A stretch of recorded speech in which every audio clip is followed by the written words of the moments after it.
15 facts about X-Men the animated series, जो कि शायद ही आपको पता। और अगर तुमने एनिमेटेड सीरीज नहीं भी देखी तो कोई बात नहीं, बस तुमने एक्समैन की लाइव एक्शन मूवीज देखी हो और इन सभी कैरेक्टर्स का पता हो कि ये कौन है, तो फिर तुम्हें इस वीडियो की सारी इन्फॉर्मेशन, फैक्ट्स एंड डिटेल्स समझ में आ जाएंगे। And now let's start with number 1। X-Men animated series one of the first animated show है जिसकी स्टोरी सीरियलाइज्ड यानी कंटिन्यूस वे में दिखाई गई है। इसमें मोस्ट ऑफ द एपिसोड्स की स्टोरी प्रीवियस एपिसोड से कनेक्टेड होती है। Previously on X-Men. और उस टाइम 90s में केबल टीवी और इंटरनेट ना होने की वजह से फोक्स स्टूडियोज को ये भी लगा था कि शायद इस टाइप की कंटिन्यूस स्टोरी को बच्चे फॉलो नहीं कर पाएंगे अगर उन्होंने एक भी एपिसोड मिस कर दिया तो।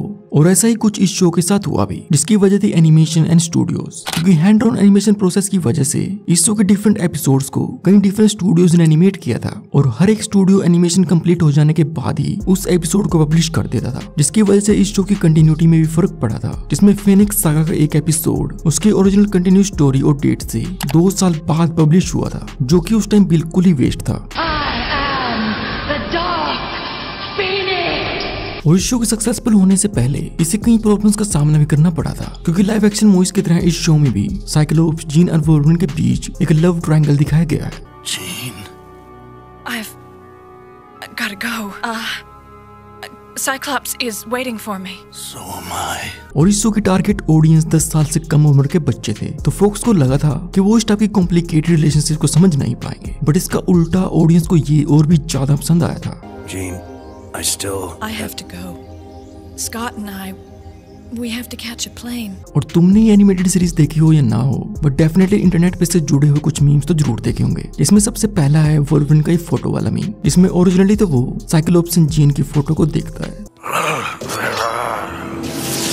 सेकंड, सैड वोल्वरिन मीम, जो कि बहुत ही फनी है। एंड थर्ड, रॉक की ये फोटो, जिसमें से बहुत ही डिटेल के साथ एनिमेट किया गया है। और अब इस फोटो को एक्समैन 97 वाली रोग से कंपेयर किया जा रहा है।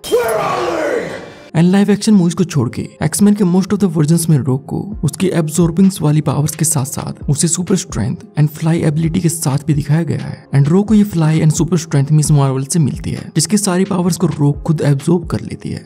Ms. Marvel's super strength and her ability to fly permanently. And honestly इस पूरी सीरीज में रोग मेरी सबसे फेवरेट कैरेक्टर है, जिसकी वजह उसकी ऑसम पावर्स तो हैं ही, बट इससे भी बड़ा रीजन है इसका एक्सेंट, जो कि बहुत ही यूनिक एंड सेडक्टिव है। Come to mama, whatever you say, sugar. Just take it easy, hot shot. Originally ये सीरीज पहले season 4 beyond good and evil story line के साथ ही खत्म होती, जो कि सीरीज की फाइनल एंडिंग होने वाली थी, जिसके एंड में सभी कैरेक्टर्स एक्समैन टीम को छोड़ के अपने अपने रास्ते पर निकल पड़ते। बट बाद में फोक्स ने कुछ और एपिसोड्स को बनाने की डिमांड की, और उस टाइम मार्वल बैंक्रप्सी की वजह से लास्ट के एडिशनल एपिसोड्स को अफोर्ड नहीं कर पाया, जिसके बाद इन फाइनल एपिसोड्स को स्पैन एंटरटेनमेंट ने प्रोड्यूस किया था, जिस कंपनी ने इस पूरे शो को एनिमेट किया है, और इनका लोगो हमें हर एक एपिसोड के एंड में भी देखने को मिलता है। तो इसलिए इन फाइनल एपिसोड्स की एनिमेशन पूरे शो के मुकाबले बहुत ही ज्यादा डिफरेंट है। और आज के टाइम में अगर हमें एक्समैन एंड बैटमैन की एनिमेटेड सीरीज देखने को मिली है, तो उसका सबसे बड़ा रीजन है मार्गरेट लॉश, क्योंकि 1990s में फोक्स चिल्ड्रन नेटवर्क की हेड बनने के बाद इन्होंने बैटमैन एंड एक्समैन की एनिमेटेड सीरीज को ग्रीन लाइट किया था। और उस टाइम टिम बर्टन की बैटमैन मूवी की सक्सेस के बाद बैटमैन द एनिमेटेड सीरीज को बहुत ही आसानी से शुरू कर दिया गया था। बट एक्समैन के केस में ऐसी कोई भी पॉपुलैरिटी ना होने की वजह से इनको खुद के करियर को दांव पे लगाना पड़ा था इस सीरीज को एयर करने के लिए, जिसके बाद मार्गरेट लॉश ने ही माइटी मॉर्फिन पावर रेंजर्स को भी शुरू किया था। तो इनका बहुत ही बड़ा रोल है 90s के पॉपुलर शोज को शुरू करने में।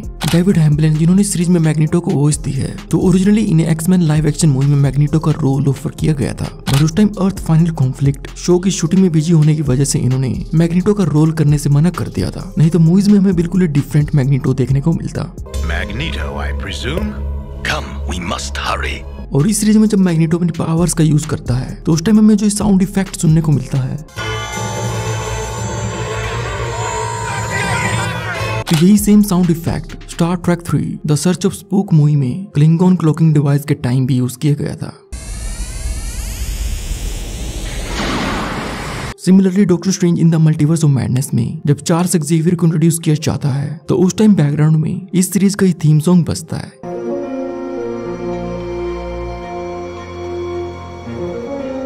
Our final member, Professor Charles Xavier. और मूवी में जब चार्ल्स अपनी पावर्स का यूज करता है, तो उस टाइम उसके सिर से सर्कुलर रिपल इफेक्ट्स निकलते हैं, जो कि इसी एनिमेटेड सीरीज से इंस्पायर्ड है।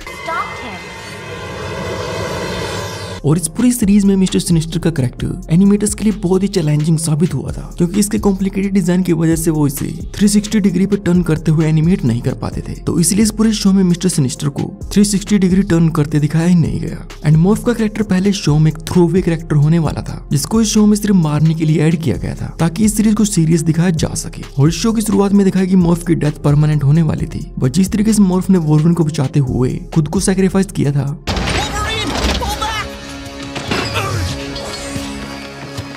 तो उससे इस कैरेक्टर को बहुत ही ज्यादा पॉपुलैरिटी मिलने लगी थी। और उसी पॉपुलैरिटी की वजह से शो में मॉर्फ का फिर से रिटर्न हुआ था। और ये तो हम सबको पता ही है कि इस एनिमेटेड सीरीज में एक्समैन कॉमिक्स की डिफरेंट एंड बड़ी बड़ी स्टोरीज को अडेप्ट किया गया है। बट शायद तुम्हें पता हो कि इस एनिमेटेड सीरीज पर बेस्ड एक कॉमिक बुक भी है, जिसका नाम है एडवेंचर्स ऑफ एक्समैन, जिसमें इसी शो की स्टोरी दिखाई गई है। और साथ ही इस एनिमेटेड सीरीज से इंस्पायर्ड होकर कई स्पिन ऑफ वीडियो गेम्स को बनाया गया है। एंड सीजन 4 में दिखाए गए वन मैन्स वॉर्थ एपिसोड को इस पूरे शो का सबसे बेस्ट एपिसोड कहा गया है, जिसमें टाइम में पीछे जाके चार्ल्स एक्सेवियर को मार दिया जाता है, जिससे कि पूरा वर्ल्ड कम्प्लीटली चेंज हो जाता है। All of this misery is due to the absence of one man. One of the most important men in history. और उस मैस्ड अप वर्ल्ड में हमें एक बहुत ही ब्यूटीफुल रिलेशनशिप दिखाई गई है स्ट्रॉम एंड वोल्वरिन के बीच, जो कि मैरिड कपल होते हैं। It was good, darling. It was the best. और फिर टाइम में पीछे जाके चार्ल्स को बचाने के लिए इन दोनों को अपनी इस रिलेशनशिप को सैक्रिफाइस करना पड़ता है। I love you, Logan. Don't you leave me.